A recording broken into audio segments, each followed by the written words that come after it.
Bonjour à tous, infiniment heureux de vous retrouver pour partager avec vous le chitat du jour. Aujourd'hui, nous sommes le Chafret Tishri, le 28 Tishri 5786, et nous allons nous plonger dans les enseignements dans la Parashat Noach.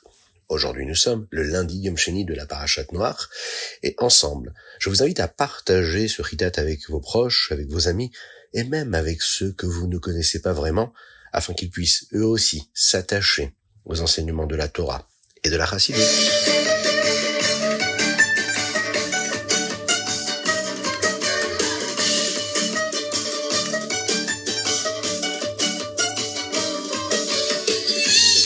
Et nous allons commencer tout de suite par la Parashat Noach, le Chumash. Akadosh Baruch Hu demande à Noach de faire entrer les animaux et sa famille dans la Teva.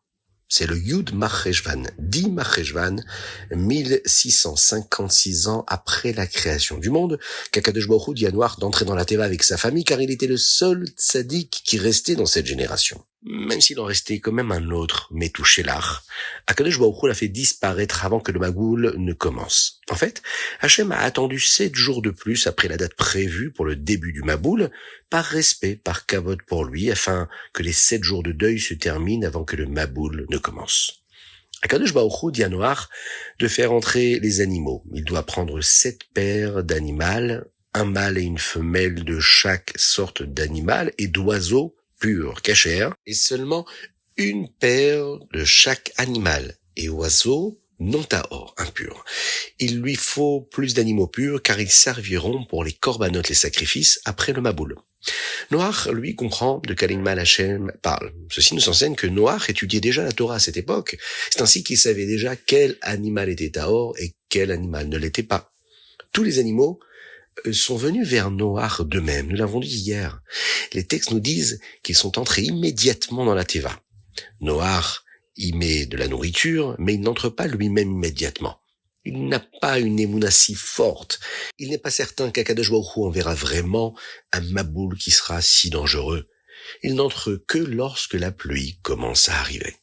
Noach a 600 ans lorsque le Maboul commence.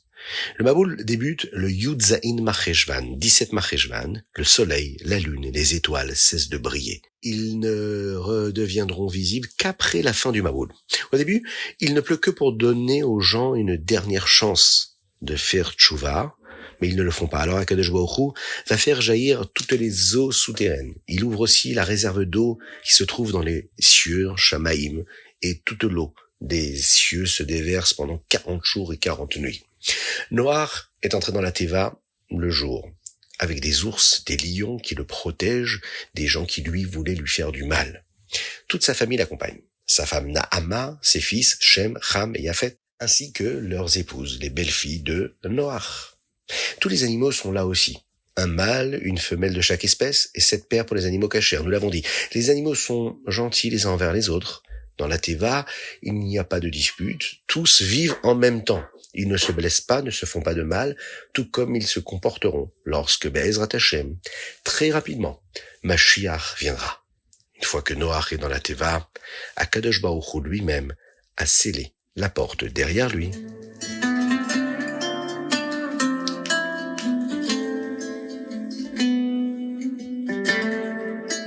Et nous passons au Teilim.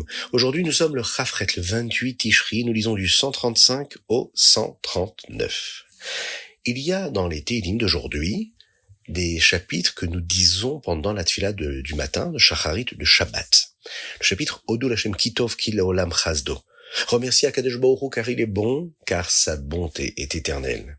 C'est aussi appelé le Hallel Agadol. Ce chapitre-là, le Kuf Lamed Vav, qui lui en fait partie.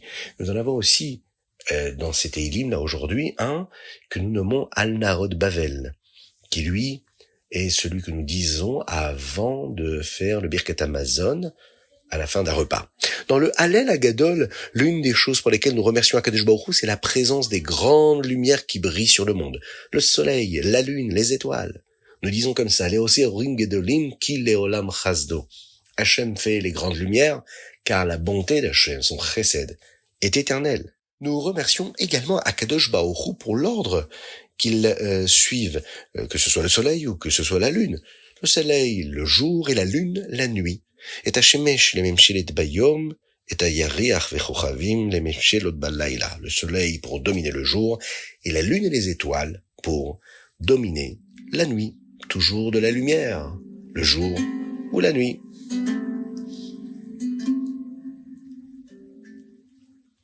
Tania. Aujourd'hui, nous étudions le Siman Chafé, 25.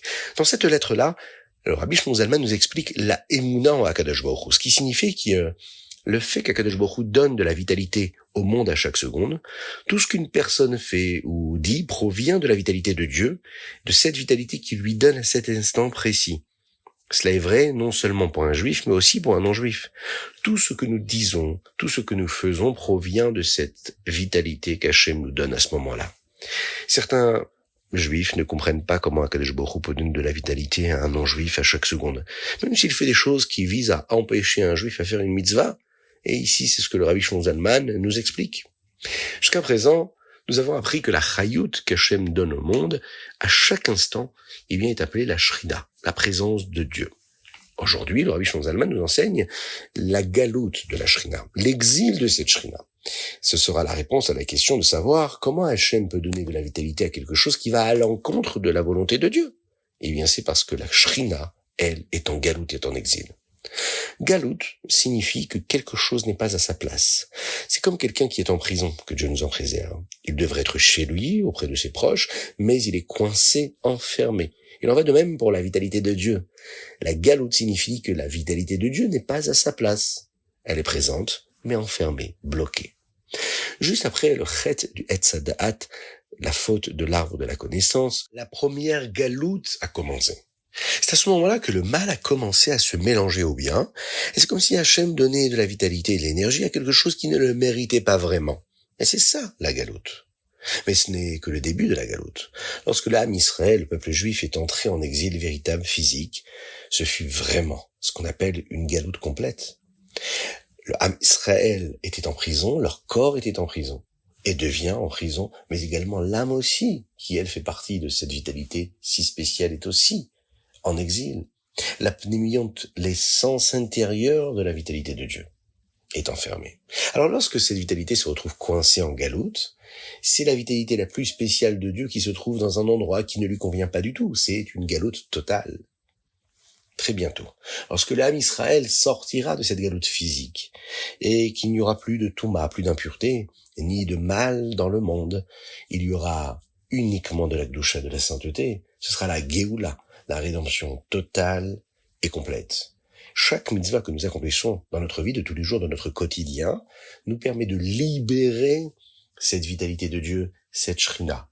Et lorsque toute la shrina sera libérée, alors à ce moment-là, Dieu se dévoilera aux yeux du monde entier. Le Mashiach arrivera. Et on se retrouvera tous avec le Beth Amikdash.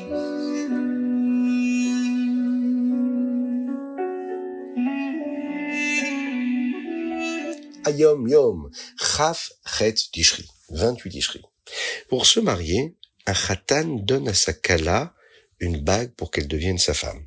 Il promet de prendre soin de la Kala et de s'assurer qu'elle ait tout ce dont elle aura besoin. Le Ham Israël et Akadosh Baruch Hu sont comme un Khatan et une Kala. C'est la même chose qui se produit dans notre mariage avec Dieu. Hachem nous a donné une bague. Cette bague-là, cette alliance, c'est les mitzvot pour faire de nous sa Kala. Maintenant, Hachem doit s'assurer que nous avons tout ce dont nous avons besoin pour vivre une vie heureuse, Bezrat Hachem. Lorsque nous agissons comme Akadosh Baruch Hu le souhaite, Hachem nous promet qu'il nous donnera tout ce dont nous avons besoin. Comme le verset le dit, Im bechukotai telechu, si vous suivez mes lois, alors je vous donnerai vos pluies en leur temps. Maintenant que le mois de Tishri touche à sa fin, nous retournons au travail matériel. Comme le Rabbi avait l'habitude de dire, Ve'yaakov alach ledarko, on doit prendre toutes les forces que nous avons eues pendant ces fêtes de Tishri.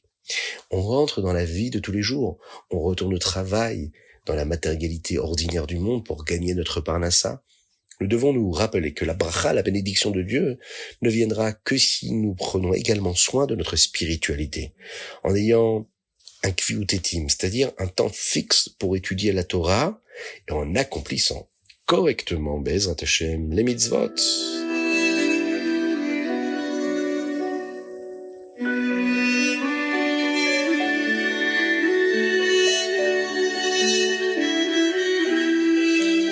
Rambam Ilchot Kelim. Dans le Rambam d'aujourd'hui, nous en apprenons davantage sur les récipients et sur le moment où ils peuvent devenir impurs. Aujourd'hui, nous allons étudier la question qui concerne les fours et les poêles. Perek Tetvav, 15e chapitre. Nous apprenons quand un four ou une poêle est considéré comme terminé et peut devenir donc impur. Dans le Perek Tetzaïn, on nous parle d'un four ou d'une poêle qui serait cassée. Est-ce qu'elle peut encore contracter de la touma ou pas? Dans le Perek Yudzaïn enfin, 17e chapitre, on nous donne des halachot, des lois qui concernent les parties d'un four ou les choses qui y sont attachées, comme un porte-serviette, une étagère pour les épices. Si le four, lui, est impur, est-ce que ce qui est autour est attaché et bien deviendra également impur, ou bien on pourrait dire que cela reste pur puisque c'en est détaché.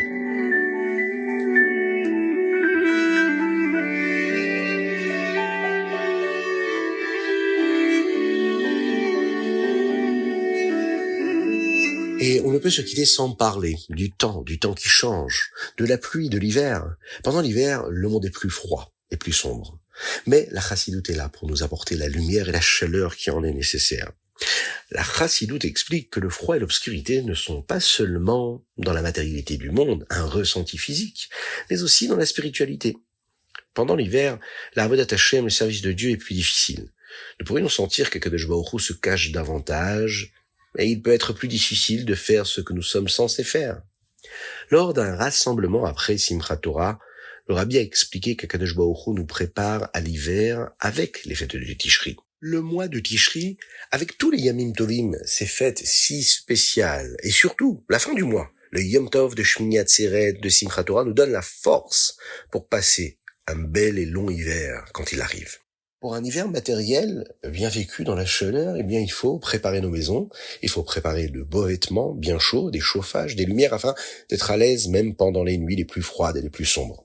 Dans la spiritualité, les trésors que nous recevons pendant le mois de Tishri sont comme ces vêtements chauds et la lumière dont nous avons besoin pendant les mois d'hiver froids et sombres. L'un des trésors que nous obtenons, c'est la simcha. La joie que nous avons eue pendant Simchat Torah, pendant ces fêtes. Nous avons eu une simcha tellement spéciale. Nous avons dansé avec la Torah. Et nous avons vécu dans l'unité du Ham Israël. Plus tard dans l'année, au milieu de l'hiver, dans un moment difficile, nous pouvons fermer les yeux et nous souvenir de nos danses, de cette joie que nous avons eue. Nous pouvons nous rappeler que même maintenant, nous avons cette Torah à notre portée, avec toutes les leçons qu'elle nous enseigne, avec toutes les kochot, les pouvoirs, les forces qu'elle nous donne. Ce souvenir de ce que nous avons vécu pendant Simchat Torah devient donc un ancrage qui nous permet de renouveler, de raviver cette flamme et cette joie-là pour surmonter l'obscurité et le froid pendant ces longs mois d'hiver. C'est ce qui va nous aider à être sûr de faire ce qu'Akadosh Baruch Hu attend de chacun d'entre nous. La simcha, la joie véritable, c'est celle qui nous accompagne et qui nous permet de nous rapprocher le plus d'Hachem avec la plus grande des facilités, avec la plus grande des libertés, avec le plus grand oxygène qu'un homme pourrait avoir pour être heureux dans son existence et toucher au bonheur véritable. C'est ce que nous allons développer, Be'ezrat Hashem, à travers nos études quotidiennes du Chitat du jour, que je vous invite à partager encore et toujours plus.